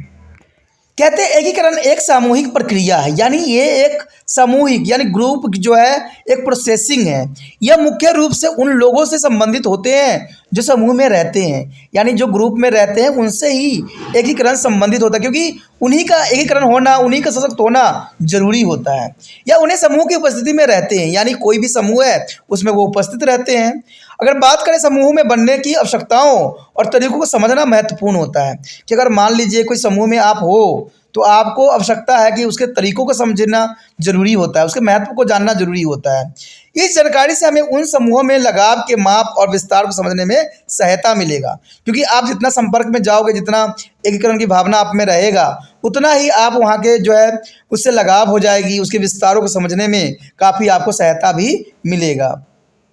समूह अलग अलग सदस्यों की आवश्यकताओं की पूर्ति करने के लिए बनाए जाते हैं। देखिए, समूह जो होता है अलग अलग सदस्यों की आवश्यकताओं की पूर्ति के लिए बनाया जाता है, क्योंकि सबका जो है आवश्यकता एक जैसा नहीं होता है। तभी तो आज देखते हो कि बहुत सारे ऑर्गेनाइजेशन जो है बनाई जा चुकी है, बहुत से पार्टियां बनाई जा चुकी है, क्योंकि सभी व्यक्ति के सदस्यों की जो है आवश्यकताएं अलग अलग होती है, अलग अलग विचारधारा होता है। जैसे कोई देखिए, कोई व्यक्ति जो है पानी फ्री कर रहा है, कोई व्यक्ति बिजली फ्री कर रहा है, कोई व्यक्ति लोगों को जो है पेंशन दे रहा है, कोई व्यक्ति जो है रोजगारी भत्ता दे रहा है, रोजगार देने की जगह पर भत्ताओं को प्रोत्साहित दे रहा है, कोई व्यक्ति किसानों को पैसे दे रहे हैं। तो सबकी अपनी अपनी विचारधारा है, अपनी अपनी सोच है, लेकिन किसकी सोच सही है ये तो समय ही बताएगा। तो यही बात यहाँ कहता है कि ये हमें मापने की एक यंत्र मान सकते हो, यानी सभी व्यक्तियों की अलग अलग आवश्यकताएं होती है और अलग अलग आवश्यकताओं को पूरा करना ही इसका एकीकरण का कार्य होता है। एक समूह अपने सदस्यों को सदस्यता एवं सुरक्षा प्रदान करता है। देखिए, समूह में रहने से क्या होता है, यानी एकीकरण होने से क्या होता है कि सबसे बड़ा इंपॉर्टेंट बात तो यही होता है कि इसमें जो है सुरक्षा प्रदान होती है। आपने देखा होगा कि कुछ बच्चे जो होते हैं अगर साथ में रहते हैं तो वो पावरफुल हो जाते हैं, और क्या करते हैं, दंगे फसाद करने की कोशिश करते हैं, लोग बच्चों को परेशान करते हैं, लड़कियों को छेड़ते हैं, तो ये उनके पावर आ जाता है क्योंकि हम ग्रुप में हैं। लेकिन वही अगर व्यक्ति को अकेला आप देखिएगा तो वो बिल्कुल भीगी बकरी की तरह बन जाता है, वो किसी तरह की प्रक्रिया ही नहीं करेगा। तो यही बात यहाँ दर्शाता है। लेकिन कहते हैं ये सब बात तभी उचित होती है जो सही होता है। किसी को परेशान करना, किसी को तंग करना, ये कभी भी जग कल्याण और मनुष्यता का निशानी नहीं है। कहते हैं अगर देखा जाए तो ये सुरक्षा भी सबसे इम्पोर्टेंट प्रदान करता है, और इस प्रकार यह एक समूह विषय में परस्पर जो है अपनेपन की भावना पैदा करने में भी सहायता करता है। यानी आप एक रहोगे, साथ में रहोगे, तो आपका अपनापन का भावना जो है आपके मन में विकसित होगा, क्योंकि आप सब ग्रुप में हो, समूह में हो, तो आपस में जो है विचारों का आदान प्रदान, भोजन का आदान प्रदान, ठीक है, सोच की आदान प्रदान तो सारे होंगे, तो आपको थोड़ा सा अपनापन होता है, लगता है। देखते हो कोई व्यक्ति आपसे बात करता है, अच्छी बातें करता है और आपसे मन की बात जानने की कोशिश करता है, तो आपको लगता है कि काफ़ी व्यक्ति फ्रैंकली है और आपसे काफ़ी अपनापन जो है महसूस कराने की कोशिश करता है। तो ये सारे एकीकरण के अंतर्गत ही आता है। कहते हैं एक गणनात्मक परक अथवा जो है सांख्यिकी श्रेणी में परिभाषित किया जा सकता है। समूह का दूसरा प्रकार जो है सामाजिक श्रेणी ही माना जाता है। यह उन लोगों से संबंध रखता है जिनकी सामान्य परिस्थिति होती है, यानी उनको जो है सामान्य परिस्थिति होती है तथा उसी भूमिका का वो निर्वाह भी करते हैं। एक सामाजिक समूह सामाजिक अंतक्रियाएं, परंपरा, विश्वास और नैतिक मूल्य द्वारा भी पहचाना जा सकता है। देखिए, अगर कोई सामाजिक समूह बनता है तो सामाजिक समूह में सबसे बड़ी इंपॉर्टेंट बात रहती है कि अंतक्रियाएं होती है, यानी आपस में क्रियाएं होने लग जाती है। तो इसमें जो है सबसे बड़ी बात आ जाती है विश्वास की, ठीक है, और उनकी नैतिक मूल्य क्या है, तो इन सभी बातों से उनकी पहचान की जाती है। सामाजिक समूह के उदाहरण जो है परिवार भी हो सकता है, संबंधित समूह भी हो सकता है, गांव, जाति, समुदाय आदि भी हो सकता है। तो ये सारे जो होते हैं सामाजिक समूह के उदाहरण होते हैं। परिवार भी एक सामाजिक समूह है, ठीक है, जिसमें एकता की भावना हो रहेगा तो वो परिवार जो है आगे फलित भी होगी, फुलित भी होगी, आगे विकास भी करेगा। संबंधी समूह अगर मान लीजिए एकता आप में रहती है, संबंधों में अपने आप के जो कहते हैं आपके जो रिश्तेदार उनमें जो है रहता है संबंध अच्छा, तो उससे जो है आप कभी भी उनसे कोई भी कार्य कहोगे आसान हो जाता है। कोई गाँव अगर कहते हैं एक विश्वास एक बातों पे चलती है तो वो गांव भी आगे बहुत तरक्की करती है। जाति समुदाय भी इसी रूप के अंतर्गत आता है। यदि बात यहाँ पर करें सदस्यों के एक साथ रखने और समूह की अखंडता बनाए रखने के लिए भी एकीकरण एक संयुक्त शक्ति का काम भी करती है। यानी सदस्यों को एक साथ रखने और समूहों की अखंडता बनाए रखने के लिए एकीकरण एक संयोग शक्ति का काम करती है। यानी ये संयोजन का काम करती है, जोड़ने का काम सदैव करती है। समूह का जो है स्थायित्व जो है एकीकरण पर ही आधारित होती है। यह वह प्रक्रिया है जो सदस्यों को एक समूह में एकजुट रहने को विवश करती है। यानी ये वह प्रक्रिया एकीकरण जिससे जो है कोई समुदाय सदस्य आपस में एकजुट ही रहती है, क्योंकि एकीकरण का मतलब ही होता है साथ में रहना। एकीकरण सभी सदस्यों को एक समूह में जोड़े रहने और उनमें एक इकाई रखने की प्रक्रिया देती है। यानी एकीकरण जो है सभी सदस्यों में जोड़ने और उनके साथ में रखने की प्रक्रियाओं को दर्शाता है। समूह के एकीकरण का संबंध जो है विभिन्न स्तरों पर समूह में सदस्यों के बीच जो है सामाजिक संबंधशीलता होती है। यानी आपस में जो है एकीकरण के संबंध जो होते हैं दोस्तों आपस में जो है संबंधित होते हैं और आपस में संबंध स्थापित करती है। यह सामाजिक संबंधशीलता पात्र और तीव्रता में भिन्न भिन्न और उन्हें उच्च स्तर पर स्वीकृति कहा जा सकता है। यानी ये उच्च स्तर पर जो है एकीकृत करते हैं, यानी इकट्ठा करते हैं। इसमें बताया गया है कि विभिन्न समूहों में एकीकरण के जो है स्तरों को परिवार, वंश, गांव, सगी साथी, जाति, वर्ग, धर्म, क्षेत्र, राज्य और राष्ट्रीय स्तरों में विभाजित भी किया जा सकता है। यानी एकीकरण कई जगहों पे हो सकता है, चाहे वो परिवार हो, वंश हो, गांव हो, सगी साथी हो, जाति, वर्ग, धर्म, क्षेत्र, राज्य, राष्ट्रीय। देखिए सब में जो है एकीकरण की भावना पाई जाती है।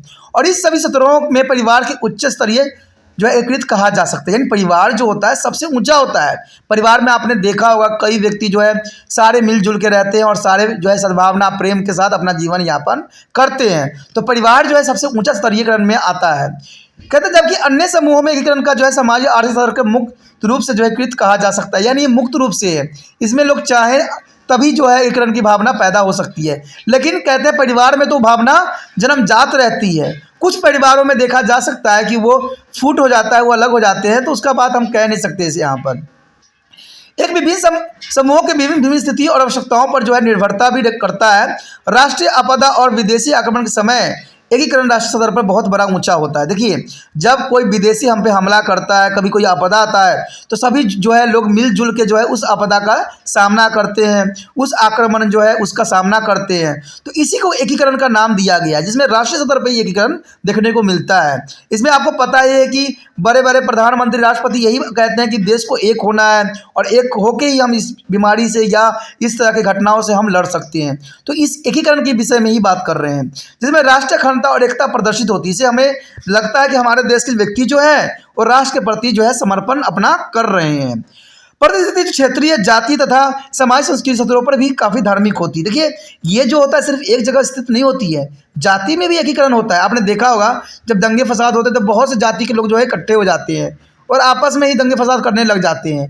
तो इस जगह एकीकरण देखिए ये गलत कामों में एकीकरण है, अच्छे कामों में नहीं है। क्योंकि किसी सांप्रदायिक बातों पर आके, किसी मंत्री या किसी संतरी की बातों पर आके आप अपने ही लोगों को मारने लग जाते हो, तो ये सही नहीं है। लेकिन यहाँ एकीकरण इस बात को दर्शाता है कि व्यक्ति इकट्ठा हो जाते हैं।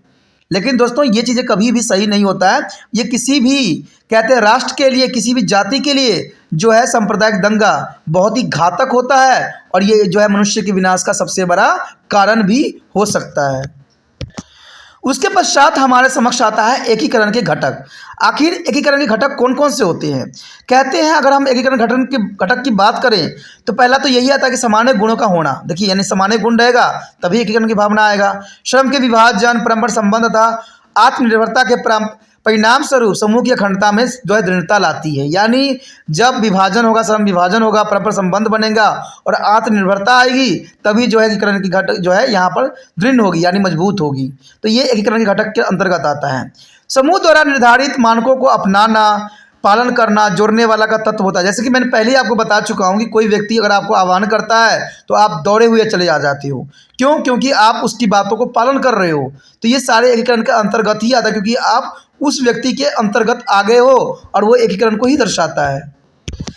यदि बात करें समूहों में सामाजिक नियंत्रण को बढ़ावा देने के लिए ये वैचारिक केंद्रीकरण अथवा जो है एक समूह के सदस्यों के बीच अपनी संस्कृति को जो है अधिमान्यता देना प्रकारात्मक होती है, यानी कोई भी व्यक्ति जो होता है एकीकरण के रिगार्डिंग अपनी सदस्यता के बीच अपनी संस्कृति को जो है आगे बढ़ाता है। बात करें अगले अहम घटक की तो वो है सदस्यों के बीच अनुशासन समूह को जोड़ता है, यानी अनुशासन आपको सिखाता है। एक समूह के एकीकरण को प्रभावित करने वाले प्रमुख तत्व में आत्म जो है निर्भरता, क्रिया मत व्यक्त पाया जाता है। समूह का परस्पर जो है तालमेल तथा एकीकरण आपसी जो है संतुष्टि द्वारा मजबूत होता है। कहते हैं मात्र सामाजिक अंतक्रियाएं द्वारा ही नहीं होती है, यानी देखिए जब तक आप किसी के विचारों से संतुष्ट नहीं होगे तब तक जो है आप उसके साथ नहीं जुड़ोगे, और जुड़ने का मतलब ही होता है एकीकरण। अगला टॉपिक जो है हमारा दोस्तों, एकीकरण को प्रभावित करने वाले कौन कौन से तत्व हैं। एकीकरण को प्रभावित करने वाले तत्व, कहते हैं समूह का आकार एक बड़े समूह की अपेक्षा छोटे समूह में एकीकरण अधिक सामान्य होता है, यानी देखा जाए तो समूह का आकार भी डिपेंड करता है। कहते हैं एक बड़े समूह की अपेक्षा छोटे समूह में एकीकरण अधिक दिखता है। बड़े समूह में एकीकरण होता नहीं क्योंकि सबके विचार अलग अलग होते हैं, लेकिन छोटा समूह होता है तो उसमें आपस में काफ़ी विचारधारा मिलते जुलते रहते हैं, तो वो जो है सबसे अच्छा एकीकरण का समूह माना जा सकता है। दूसरी बात अगर हम देखें तो यहाँ पर यही आता है कि प्राथमिक समूहों में एकीकरण की अधिक शक्ति तथा क्षमता होती है, यानी प्राइमरी लेवल पे देखा जाए तो लोग जो होते हैं जल्द जो बातें को समझते हैं और डायरेक्ट जो है इकट्ठे हो जाते हैं, तो उसमें जो है वो शक्तिशाली होते हैं और काफ़ी सक्षम होते हैं, क्योंकि ये प्राथमिक समूह के अंतर्गत आता है। यही बात यहाँ आता है अगर हम बात करें भौतिक अस्थिरता और समूह के बीच संबंधों को, समरूपता एवं एकीकरण के जो है बीच सीधा संबंध देखा जा सकता है। अस्थिरता के फलस्वरूप एक परदेशी और नया व्यक्ति समूह में प्रवेश करता है तो जो है समस्या ये आती है कि समूह की अखंडता को खतरे में डाले बिना उसे कैसे आत्मसात किया जाए। यानी देखिए कोई व्यक्ति अगर प्रवेश करता है किसी समूह में तो सबसे पहली बात तो ये होता है कि उसका प्रभाव समूह पे न पड़े, और उसको ऐसे आप आत्मसात करना होता है जिससे समूह पर किसी प्रकार का प्रभाव न पड़े और वो जो है हमारे समूह में सम्मिलित हो जाए। तो ये बहुत इंपॉर्टेंट बात यहाँ है। यहाँ एक उल्लेखनीय यही बात आता है कि नववर्तुलक का समूह जितना बड़ा होगा उतना ही ज़्यादा जो है स्थापित समूह द्वारा उनके एकीकरण में प्रतिरोध होगा। तो ये प्रतिरोध का मतलब यही होता है कि जितना बड़ा समूह होगा उतने ही विचारधारा होगा और उतने ही जो है ये आगे नहीं बढ़ने के लिए अग्रसर होगा। अब जो हमारे समक्ष आता है वो है एकीकरण की विशेषता। आखिर एकीकरण की क्या विशेषता है और क्या आपको जानना चाहिए। कहते हैं पर संस्कृतिकरण और आत्मसातकरण की अपेक्षा एकीकरण एक जटिल और पेचीदा प्रक्रिया है। तो इसमें कोई दो राय नहीं, क्योंकि यहाँ पर व्यक्तियों को इकट्ठा करना होता है, ठीक है, उनके साथ जो है विचारों का आदान प्रदान होता है, तो इसलिए पेचीदा है क्योंकि सभी लोगों को प्रभावित करना संभव नहीं होता है, इसलिए ये जो है प्रक्रिया बहुत पेचीदा है। कहते हैं यह पेचीदा इसलिए भी है क्योंकि इसमें जो है संलग्न समूहों के लिए पर्याप्त सकारात्मक और समायोजन की आवश्यकता होती है, यानी इसमें समायोजन की व्यवस्था जो है बहुत ज़रूरी होती है। अगर सकारात्मक और समायोजन की व्यवस्था न हो तो ये आगे नहीं बढ़ पाती है। कहते हैं एक ही समुदाय में परिवर्तन आसान होता है। कुछ समूह अपने परंपरागत मूल्यों को बनाए रखते हैं तो कुछ नए रीति रिवाजों को अपना लेते हैं। इसका परिणाम यह होता है कि सभी समूह एक समुदाय से पूरी तरह जो है एकीकृत नहीं हो पाते हैं, तो ये एकीकरण को तोड़ते हैं। तो ये भी विशेषता है कि लोग रीति रिवाज अलग अलग होता है, अलग अलग सोच विचार होते हैं, तो वो एक साथ नहीं रह सकते। अगर अगली बात देखा जाए तो कहते यही बात यहाँ पर बताया गया है कि कहते हैं कि एकीकरण संबंध प्रमुख संस्कृति के साथ विभिन्न जो है समाज जो है सांस्कृतिक घटकों को मिलाने की प्रक्रिया को भी कह सकते हैं, यानी आपस में मिलाने के भी ये परिणाम स्वरूप देखा जा सकता है। तो इसमें सारी बातें देखने के बाद आप समझ सकते हो कि अगर हम बात यहाँ पर अगर देखिए तो इसमें यही बात सब बताई गई है कि अगर हम नए रीति रिवाजों को अपना लेते हैं और इसका परिणाम यह होता है कि सभी समूह एक समुदाय की पूरी तरह से एकीकृत नहीं हो पाता है, क्योंकि इसका कारण ये भी होता है कि सबके अपनी विचारधारा होते हैं, रीति रिवाज होते हैं, और वो कई चीज़ों को जो है अपनाना उनके लिए संभव नहीं होता है, क्योंकि दूसरे ग्रुप में जाना बहुत बड़ी बात होता है और उनकी विचारधारा को ग्रहण करना, एकीकरण करना सबसे बड़ी बात यहाँ आ जाता है। इसलिए एकीकरण जो है बहुत जटिल है, बहुत ही विडम्ब है, बहुत ही कहते हैं बहुत ही जटिलता को लेके साथ चलती है। कहते हैं अगर बात किया जाए मिलने वाली संगठन संस्कृति अपनी संस्कृति पहचान को बनाए रखती है और साथ ही जिस संस्कृति में उसका एकीकरण होता है उसकी सामान्य संस्कृति कुछ पहलू को तालमेल कर भी लेती है, यानी कुछ जो है पहलू को तालमेल करना ही जो एकीकरण का सबसे बड़ा जो है लक्ष्य होता है। हमारा जो आज हम बात करेंगे जो है पर संस्कृतिकरण, आत्मसातकरण एवं एकीकरण की तुलना। देखिए इस सबको अगर हम तुलना करें, सबका कार्य जो है एकीकरण करना होता है, सबका कार्य जो होता है लोगों से विचारों से अवगत कराना होता है, ठीक है, या दूसरी संस्कृति को अपनाना होता है। लेकिन अगर हम तुलना करें तो ये हमारे समक्ष बात आती है कि आप पर संस्कृतिकरण, आत्मसंस्कृतिकरण और एकीकरण की जो है अवधारणा और अधिक स्पष्टता समझ सकेंगे। यहाँ उनकी समानताएं और विभिन्नताओं पर भी प्रकाश डालते हुए इन तीनों अवधारणाओं का तुलनात्मक विवेचन प्रस्तुत करने का प्रयास किया जा रहा है। बात करें इन तीनों में से कुछ बातें सामान्य हैं तो कुछ कतिपय विभिन्नता भी मौजूद है। इनमें से कुछ सामान्य बातों का यहाँ पर बात उल्लेख किया गया है कि आखिर सामान्य बात क्या है। ये तीनों क्रियाएं एक जैसे ही दिखते हैं लेकिन फिर भी इनमें बहुत ही विभिन्नता देखने को आपको मिल सकता है और बहुत ही समानता भी देखने को मिलेगा। तो आज जो हम बात करेंगे इनके समानताओं पे, ठीक है, तुलना करेंगे कि आखिर इनमें समानता क्या है, जिसकी वजह से ये काफ़ी विस्तृत है और ये एग्जामिनर का जो है फेवरेट रहता है। क्यों रहता है, आखिर इसमें क्या इसकी जो है सामान्य बात है और क्या इसकी विशेषताएं हैं। अगर सामान्य बात देखें तो पहले तो पॉइंट यही आता है कि संस्कृति संपर्क जो है मूल्य सिद्धांत संस्कृतिकरण, आत्मसातकरण और एकीकरण के होते हैं। यानी देखिए ये बात इंपॉर्टेंट है कि संस्कृति संपर्क के मूल्य सिद्धांत, देखिए कोई संस्कृति संपर्क होता है तो इसके लिए तीन फैक्टर जो है बहुत इंपॉर्टेंट होती है। या तो संस्कृतिकरण के द्वारा वो एक दूसरे के संपर्क में जा सकते हैं, या आत्मसातकरण के कारण जा सकते हैं, या एकीकरण होने से जा सकते हैं। यानी संस्कृति संपर्क के मूल्य सिद्धांत इन्हीं तीनों के जो है मूलधार बनता है। बात अगर करें दूसरी बात तो यहाँ कहा गया है कि एक सामाजिक प्रक्रिया का मूल्य अंग है। देखिए ये तीनों के तीनों जो है ना एक सामाजिक प्रक्रिया के मूल्य अंग है, जो सामान्य बात है, ये आपने पढ़ा ही होगा, समझा ही होगा, ये तीनों एक दूसरे के साथ ही चलते हैं। दूसरे शब्दों में ये सामाजिक प्रक्रिया विभिन्न संस्कृति और सामाजिक समूहों में सामाजिक परिवर्तन की प्रक्रियाओं को इंगित करती है। यानी ये सारे के सारे जो है जो समाज में परिवर्तन होता है ना उसी बातों को प्रक्रियाओं को ये मेन लेके चलती है, यानी इसी पे ये आधारित भी होती है। यानी कहा जाए तो इसके मूल्य अंग होते हैं, समाज के जो है ये मूल्य अंग होते हैं और इसके बिना समाज आगे नहीं बढ़ सकता है। तो ये मूल्य जो है सामान्य बात के अंतर्गत आता है। कहते हैं इन तीनों में विभिन्न सांस्कृतिक तत्व के आदान प्रदान ग्रहण करने की विशेषता होती है। यानी ये तीनों के तीनों जो होते हैं संस्कृति और तत्व को जो है आदान प्रदान बहुत ही सरल रूप में कर लेते हैं, क्योंकि संस्कृतिकरण में जो होता है विचारों का आदान प्रदान होता है, आत्मसात में जो होती है दूसरे के विचारों को हम अपने अंदर ले लेते हैं, और एकीकरण में क्या होता है कि हम एकता बनाए रखते हैं। तो ये कह सकते हो कि इनमें तीनों में जो संस्कृत तत्व के आदान प्रदान ग्रहण करने की प्रवृत्ति अधिक होती है। यदि बात करें अगले पॉइंट का तो इसमें यही बात आता है कि सांस्कृतिक गुणों का प्रसारण और स्थानांतरण और उनका विभिन्न सीमा में ग्रहणता और अपनाया जाना भी इस तीनों प्रक्रिया का सामान्य विशेषता है। यानी तीनों प्रक्रिया में जो होता है हम गुणों को संस्कृति को जो है प्रसारण और स्थानांतरण करते हैं। यानी संस्कृति गुणों को क्या करते हैं दोस्तों, प्रसारण और स्थानांतरण करते हैं। ये विशेषता इस तीनों में ही पाई जाती है।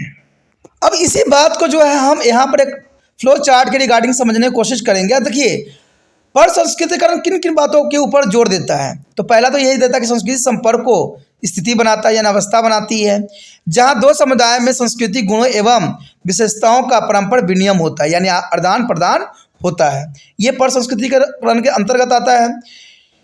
या यह तो सीधे पहले पहल या संपर्क के माध्यम से संभव हो अथवा दूर हो अपरोक्ष संपर्क के माध्यम से ही होता है। यानी जब तक हमारा किसी व्यक्ति के साथ संपर्क नहीं होगा पर संस्कृति की भावना जो है उसमें उज्जवल नहीं होगा। तो ये बातें तीनों इंपॉर्टेंट यहाँ पर रखता है। कहते हैं पर संस्कृतिकरण जो है आत्मसंस्कृतिकरण एक प्रक्रिया का रूप ले सकता है अथवा एक उत्पाद भी हो सकता है। यानी अगर देखा जाए तो पर संस्कृतिकरण के अंतर्गत ही हमारा यहाँ पर दो पार्टों में ये डिवाइड हो गया है। एक तो जो है आत्मसातकरण है और एक जो है एकीकरण है। तो सबसे पहली बात अगर हम जो है यहाँ पर जो है आत्मसात की करें तो आत्मसात में यही बात दर्शाती है।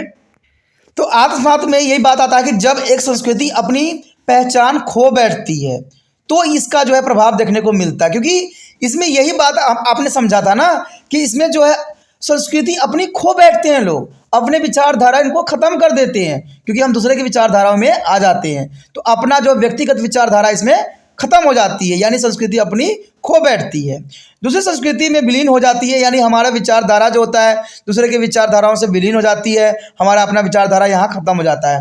तो इसमें आत्मसातकरण के अंतर्गत आता है। बात करें एकीकरण का तो कहते हैं जब अनेक संस्कृतियां एक साथ रहते हुए एक सामान्य संस्कृति अथवा समूह संस्कृति गुण अपना लेती हैं। यानी यहाँ पर बहुत सारी संस्कृति मिलके जो है एक गुण अपना लेती हैं। आपने बात देखा होगा कि कोई पूजा पाठ करने का तरीका जो होता है दूसरी संस्कृति में भी अपना लेते हैं। तो इसी तरह से एकीकरण का भावना यहाँ पर देखने को मिलेगा। अपनी अपनी पहचान खोए बिना इसमें कार्य होता है। इसमें यानी अपना पहचान वो नहीं खोते हैं, लेकिन फिर भी जो है दूसरे की संस्कृति को अपना लेते हैं और उसी की विचारधारा से आगे भी बढ़ते हैं। अगर हम आत्मसातकरण की बात करें तो कहते हैं एक लंबी अवधि से चली आ रही सांस्कृतिक क्रियाओं का जो है उत्पाद आत्मसातकरण के होता है। यानी आत्मसातकरण जो होती है एक लंबी अवधि से चली आ रही संस्कृति प्रक्रिया का उत्पाद जो है आत्मसात के कारण ही होती है। बात करें एकीकरण, तो एकीकरण भी एक प्रक्रिया अथवा एक उत्पाद हो सकता है, यानी उत्पाद ही होगा। क्यों? इसका कारण क्या है? क्योंकि हम बहुत से लोगों को जो है इकट्ठा करने की कोशिश करते हैं, तो एक तरह से जो है ये उत्पाद के रूप के अंतर्गत ही आता है। अब हमारा जो अगला टॉपिक आता है, इसमें निहित विभिन्नताएं निम्नलिखित बिंदुओं के आधार पर समझे जा सकते हैं। यानी हम तीनों की बात किए, चाहे वो परसंस्कृतिकरण हो या जो है आपका जो है ये आत्मसातकरण हो या एकीकरण की बात हो, तो इसमें कहते हैं इन बिंदुओं में जो हमने विभिन्नताओं को हम जानना हमारे लिए ज़रूरी है। जब तक आप विभिन्नताओं को नहीं जानिएगा ये टॉपिक जो रहेगा अधूरा हो रह जाएगा। कहते हैं आत्मसातकरण एक संबंध संस्कृति के परंपरा जो है सम्मिलित होता है, जबकि संस्कृतिकरण एक संबंध एक बड़े पैमाने बड़े ही विस्तृत क्षेत्रों में संस्कृति तत्वों को प्रसारण एवं स्थानांतरण से होता है। यानी देखा जाए तो आत्मसातकरण एक संबंध संस्कृति के परंपरा सम्मिलन से होता है, यानी आपस में सम्मिलित होने से होता है, जबकि संस्कृतिकरण जो होता है प्रसार और स्थानांतरण से होता है। और दूसरी बात करें एकीकरण की, तो एकीकरण जो है सदस्यों को आसपास लाता है और समूह में जो है तालमेल अथवा अखंडता बनाए रखता है। क्योंकि एकीकरण का मतलब ही होता है हमें इकट्ठा कार्य करना है, तालमेल के साथ करना है, अखंडता बनाना है और आसपास जो है सदस्यों को लाता भी है। तो ये तीनों चीज़ जो है इसके कुछ विभिन्नताएं देखने को आपको यहाँ पर मिल सकता है। आगे बताता है कि परसंस्कृतिकरण एकीकरण के विरुद्ध एक निरंतर प्रक्रिया का काम करता है। यानी परसंस्कृतिकरण जो है दोस्तों एक एकीकरण के विरुद्ध एक निरंतर प्रक्रिया का काम करता है। यानी विरुद्ध कैसे करता है? देखिए परसंस्कृतिकरण जो होता है क्या करता है, आपने जाना ही है, पढ़ा ही है कि स्थानांतरण करता है ये, ठीक है, या इसको जो है विस्तार करता है, फैलाता है। लेकिन ये एकीकरण को इसलिए विरोध करता है क्योंकि इससे जो होता है कोई चीज़ विस्तार हो जाता है ना, तो ये एकीकरण की भावना उसमें नहीं रहती है। ठीक है, अगर मान लीजिए कोई चीज़ को फैला देते हो, पानी ही है, अगर वो साथ में लोटा के अंदर है तो एकीकरण हो रखा है, लेकिन जैसे उसको विस्तार कर दोगे, फैला दोगे, तो एकीकरण का विरोध ही किया ना इसका मतलब। तो ये आप साधारण शब्दों में भी समझ सकते हो, जिसमें संगठन की एक प्रक्रिया समझा जाता है। यानी संगठन की एक प्रक्रिया होती है। इन दोनों में अलग आत्मसातकरण सामाजिक संपर्क की जो है अंतक्रियाओं को चरम उपलब्ध होता है। यानी इनमें जो है डिफरेंस देखने को अंतक्रियाएं जो है परम उपलब्ध आपको दिखेगा। कहते हैं आत्मसातकरण की प्रक्रिया विभिन्न संस्कृति मूल्य और भावों को सम्मिलित एवं लंबा समय लगती है। यानी इसको होने में आत्मसात करने में बहुत लंबा समय लगता है। ठीक है, कहते हैं किसी को आप जाओगे उसके विचारधारा से अवगत नहीं हो सकते, उसको समझने के लिए बहुत लंबी समय लगता है, तभी जो है अपने विचारों को आप यहाँ पर त्याग देते हो, आपका विचार जो होता है विलीन हो जाती है, तो इसलिए थोड़ा लंबा समय लगता है। इसके विपरीत एकीकरण संस्कृति अनेकता स्वच्छता और जो है अपूर्ण जो है आत्मसात को संबंध होता है। यानी एकीकरण के जो विचार होते हैं अनेकता में एकता की भावना लाने को होती है। ये थोड़ी सी अवधि में घटित हो सकती है, यानी थोड़ा सा अगर आप प्रयास करो, आपकी विचारधारा अच्छा है तो लोग काफ़ी इकट्ठा हो सकते हैं। ठीक है, कहते हैं इकट्ठा होने का मतलब है कि जहाँ से व्यक्ति को साधन मिलता है, जहाँ से व्यक्ति को विचारधारा मिलता है, वहाँ व्यक्ति जरूर जो है एकीकरण होते हैं। देखिए मैं भी ये बात जानता हूँ कि त्रिपाणी स्टडी सेंटर के साथ बहुत से बच्चे जुड़ेंगे, क्योंकि ये विश्वास है, क्योंकि कहते हैं उनके लिए जब मैं अच्छा से अच्छा करने की कोशिश कर रहा हूँ तो वो भी जरूर मुझसे जुड़ेंगे। और जुड़ना तभी हो पाएगा संभव जब आप कोशिश करोगे। कहते हैं कई टॉपिक जो है बच्चे जो है नहीं देख पा रहे हैं, क्योंकि उनको जो है उन तक मैं नहीं पहुंच पा रहा हूं, क्योंकि पहुंचने का बात ही यहाँ पर थोड़ा डिफरेंट आता है, क्योंकि इसका नाम जो है त्रिपाण स्टडी सेंटर है, लेकिन जैसे हम त्रिपाण लिखते हैं तो ये त्रिपुरा कर देता है, जिसकी वजह से बच्चों को लगता है कि ये फेक वीडियो था, ठीक है, चाहे फेक चैनल था। तो ये बात आपको भी समझना पड़ेगा कि कहते हैं कुछ चीज़ों को अगर आप रिसर्च में लाओगे तभी जाके वो आगे बढ़ेगा। ठीक है, और तभी जो है आपके लिए अच्छा से अच्छा होगा। आपको पता है कि जब एग्ज़ाम फाइनल आएगा तो इसमें बहुत से जो है टेस्ट सीरीज आपके लिए आएगा, जिसमें हम क्वेश्चन आंसर पे डिस्कस करेंगे, और वो एग्ज़ाम के लिए बहुत ही इंपॉर्टेंट रहेगा। तो ये तब होगा जब ये आगे बढ़ेगा, क्योंकि मुझे पता है कि मुझे एक नहीं अनेक बनना है। मुझे एक दो से क्या, ठीक है, अगर मान लीजिए बहुत से बच्चे जुड़ते हैं तो उनको फ़ायदा होगा ना इससे, और फ़ायदा होगा तो कहते हैं उनकी विचारधारा अच्छी विचारधारा में कन्वर्ट होगा, वो देश के लिए कल्याण के कार्य करेंगे। तो यही तो त्रिपाठी स्टडी सेंटर का लक्ष्य है कि सब बच्चे सुचारू रूप से अच्छे बने और माता पिता का आज्ञा का पालन करें, आदर्शमय बने। क्योंकि कहते हैं दोस्तों, गलत बन के हम कुछ भी नहीं कर सकते। कहते हैं वो हम हमेशा ही एक कुपात्र ही बनेंगे और आलोचना का ही विषय बनेंगे। इसलिए आलोचना हमें नहीं बनना है, हमें तो बनना है एक अच्छा इंसान बनना है, जो हमें कोई व्यक्ति अगर गलत नहीं अच्छा नहीं कह सकता तो गलत भी कहने का अधिकार उस पर ना हो। ठीक है, इसलिए दोस्तों जितना हो सकता है इस वीडियो को शेयर कीजिए और इसको जो है एक से अनेक में कन्वर्ट कीजिए।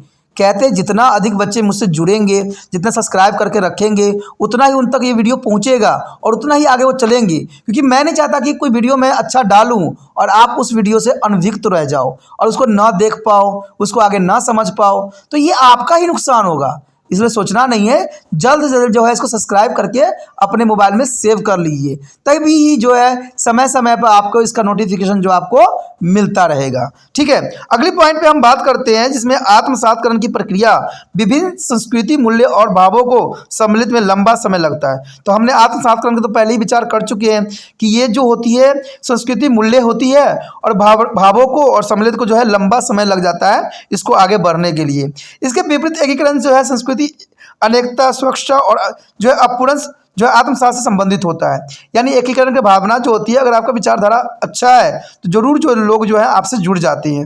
यह थोड़ी सी अवधि में घटित हो सकती है। यानी आपने देखा होगा कि जब नेता प्रचार करते हैं तो बहुत जल्दी जो है लोग उनके बातों पर विश्वास कर लेते हैं। क्यों? क्योंकि नेताओं के जो भाषण में एक ही बात होती है, लालच।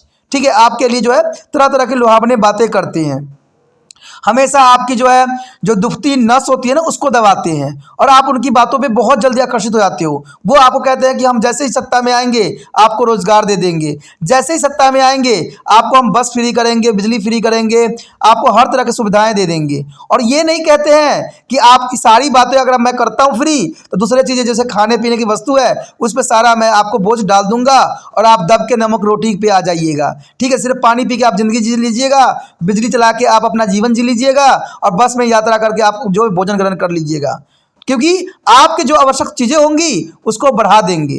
तो आप लोग भी क्या करते हो, उनकी लालचों में आ जाते हो। हमने बचपन में सदैव पढ़ा है और आप अपने बच्चों को भी पढ़ाते हो कि लालच बुरी बला है, उसको सदैव ही अपने पास भटकने ना दो। लालच करोगे तो गड्ढे में गिरोगे। और वही आज हो रहा है। आज हर कोई आपको बेवकूफ़ बनाने की कोशिश कर रहा है। आप जैसे मैं आऊँगा आपको रोजगार दे दूंगा, सभी बच्चों को मैं जो है शिक्षित कर दूंगा। हमारी शिक्षा पद्धति बहुत उन्नति है, लेकिन वो कभी भी सरकारी स्कूल में जाकर नहीं देखते हैं कि बच्चे की कैसे पढ़ाया जा रहा है, कैसा उनका पढ़ाने का ढंग है, क्या टीचर उपलब्ध होता है। मैंने इवन ये भी देखा है, अगर प्राइवेट स्कूल में टीचर नहीं आते हैं तो दूसरा टीचर उनके जगह पर ले लेते हैं, पढ़ाते हैं। लेकिन सरकारी स्कूल में अगर आप देखोगे, अगर टीचर नहीं आया है तो सब बच्चों के घर से स्कूल से बाहर भगा देते कि जाओ अपने घर पे जाओ, टीचर आया ही नहीं पढ़ाने वाला। तभी तो ये सरकारी और प्राइवेट ऐसा क्यों हो रहा है? अरे भाई, सरकारी स्कूल है तो आप वहाँ पर टीचर की व्यवस्था करो ना। दूसरा टीचर अगर छुट्टी पे गया है तो बच्चों को छुट्टी करने का क्या अर्थ है? तो यही सब चीज़ जो है आप लोगों को भी बर्बाद कर रहा है, अब देश को भी बर्बाद करने पे लगा हुआ है। आपको लगता है कि ये सब चीज़ें आपके लिए फ़ायदे में है, आपको ले जाएगा, लेकिन आपको ही नुकसान में ले जा रहा है ये। तभी तो आप देखते हो कि तेल की कीमत इतनी बढ़ गई है। आपको देखो समाज में जो है आटे चावल जो हमारी प्राथमिक वस्तु है उनकी इतनी महंगाई हो गई है कि आम गरीब तो कहते हैं जैसे दुकान पे जाता है वो अपने 10 बार तो सोचने लग जाता है, मैं क्या करूं, क्या खरीदूं, क्या ना खरीदूं। तो ये सब क्यों हो रहा है? तो ये सब जो होता है नेताओं के भाषण की वजह से होता है। वो आपको तरह तरह के लालच देते हैं और सत्ता में प्रवेश कर जाते हैं। बेशक वो पानी फ्री करते हैं, बिजली फ्री करते हैं, लेकिन आपने कभी ये बात सोचा है कि ये पानी बिजली जब फ्री करते हैं, क्या उस कर्मचारी जो इस विभाग में लगे हुए हैं, क्या उनको पैसे की आवश्यकता नहीं होगी? कि उनके बाल बच्चे नहीं होंगे? क्या वो फ्री में काम कर रहे होंगे? दोस्तों, फ्री में वो काम नहीं कर रहे होते हैं। वो सारे के सारे पैसे जो होते हैं आपके दूसरे वस्तु से वो लोग निकाल लेते हैं। ठीक है, वो आटा चावल दाल पे इतने रेट बढ़ा देते हैं और उन पैसों के जो होता है बिजली विभाग में, ठीक है, पानी विभाग में, बस ट्रांसपोर्ट विभाग में उन कर्मचारियों को पैसा देने में लगा देते हैं। तो यही सरकार कर रही है और आप लोग इसी बात पे बेवकूफ़ बन रहे हो। सरकार को सदैव ये कहो कि भाई जो हमारी प्राथमिक वस्तु है उसको रेट कम करो, उसको तालमेल अच्छा बनाओ, जिससे हर एक व्यक्ति जो है दो दो टाइम का भोजन ग्रहण कर सके। हमें बस में यात्रा अगर हमें ज़रूरत पड़ेगा तो हम जरूर पैसा लगा के हम यात्रा कर लेंगे, ठीक है। हमें ज़रूरत पड़ेगा तो हम जो है पानी की व्यवस्था भी कर लेंगे, होगा। अगर हमें बिजली नहीं मिला फिर भी हम जो है, आज तक कहते हैं हमारा जो कहते हैं भारत का जो अगर देखा जाए संस्कृति, तो हम लालटेन और दिए पे ही चलाए हैं। हम बिजली लेकर हमारा पेट नहीं भर जाएगा। तो कभी भी आप लोग भी इस बात पे प्रश्न करो, इस बात पे जो है आगे बढ़ाओ, और ये तभी होगा जब आप समझदार होगे, आप पर होगे। तो यही बात यहाँ पर जो है एकीकरण के रूप में आता है कि मंत्री लोग जो होते हैं अच्छे अच्छे भाषण दे के, लुभावने भाषण दे के आपको जो है अपने अंडर कर लेते हैं, और वो जो है इलेक्शन जीत जाते हैं और कुर्सी पर जो है 5 साल के लिए बैठ जाते हैं। तो यही बात यहाँ पर साफ किया गया है कि एकीकरण का यही होता है, थोड़ी सी अवधि में घटित हो जाती है, यानी बहुत जल्दी वो आपको आकर्षित कर देते हैं और आपके दिमाग को भी वो कब्जे में कर लेते हैं। जो कहते हैं पर संस्कृतिकरण कभी कभी साफ और स्पष्ट होते हैं, और इसमें जो है प्रविष्ट त्वरित सामाजिक परिवर्तन घटित हो जाता है, यानी समाज में ये बातें घटित हो जाती है। उसके पश्चात चौथी पॉइंट यही बात बताता है कि आत्मसातकरण को एक स्वैत जो है घटित प्रक्रिया के रूप में भी समझा जा सकता है, जबकि पर संस्कृतिकरण और एकीकरण जो है सामाजिक प्रक्रियाओं है जो सांस्कृतिक और संपर्क से संभव होती है। तो ये बहुत काफ़ी इंपॉर्टेंट है कि ये स्वयं ही घटित होने वाला एक प्रक्रिया है जिसको हमें घटित करने की आवश्यकता नहीं होती है। लेकिन पर सांस्कृतिक और एकीकरण जो है ये सामाजिक प्रक्रिया है जो संस्कृति संपर्क से संभव हो पाती है। तो इसी के साथ हमारा ये चैप्टर जो है खत्म हो जाता है, जो कि बहुत इंपॉर्टेंट था। इस चैप्टर के जो है तीनों पहलू को आपको देखना जरूर चाहिए, और इसको जो है अपनी किताबों पर भी नोट करना चाहिए, और जो इंपॉर्टेंट बात आपको लगता है उसको नोट करना आपका फर्ज बन जाता है। और फर्ज एक और भी है जिसको आपको भूलना नहीं है। क्या करना है? YouTube से जो है लिंक को कॉपी करना है और व्हाट्सएप स्टेटस पे लगा देना है।